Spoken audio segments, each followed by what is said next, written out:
Kannauj case में बुआ की कैसे हुई गिरफ्तारी, इनसाइड स्टोरी सुन करेंगे सैल्यूट। 11 अगस्त की रात नवाब सिंह यादव ने की थी कॉल। कहा था तुम्हारी भतीजी 9 दिनों तक कहां थी फरार।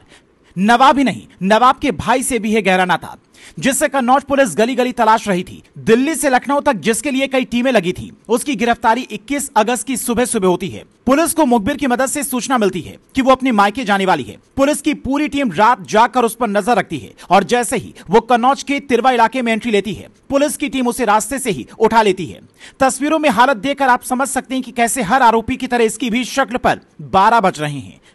पर अभी असली कहानी बाकी थी। जैसे ही पुलिस की टीम इसे थाने लेकर पहुंचती है और अपने तरीके से पूछताछ करती है, एक सांस में सब कुछ बता जाती है। 11 अगस्त की रात में मैं लखनऊ में थी। उसी दिन नवाब सिंह यादव का फोन मेरे पास आया।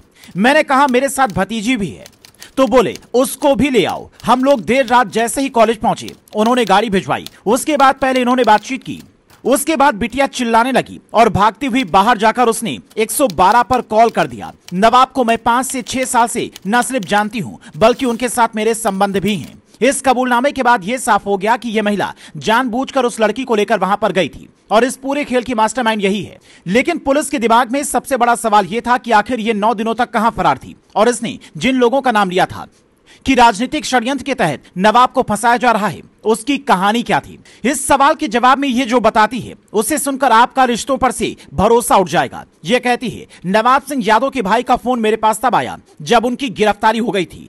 उसने कहा तुम नवाब का नाम मत लेना, उन्हें बचाने की कोशिश करना, इसके बदले जो मांगोगे तुम्हें मिल जाएगा। साथ में कुछ ऐसे नाम बता देना जिससे केस डाइवर्ट हो जाए। और पुलिस भी इस एंगल पर जांच करने लगी कि कहीं ये राजनीतिक साजिश तो नहीं है। ऐसे में सवाल यह भी है कि क्या नवाब के परिवार ने ही 9 दिनों तक इस महिला को छिपा रखा था, या फिर किसी नेता के फार्म हाउस या सीक्रेट अड्डे पर यह छिपी थी। पुलिस को अभी कई सवालों के जवाब तलाशने हैं। जैसे ही उस रात क्या नवाब के अलावा कोई और भी उस कमरे में था?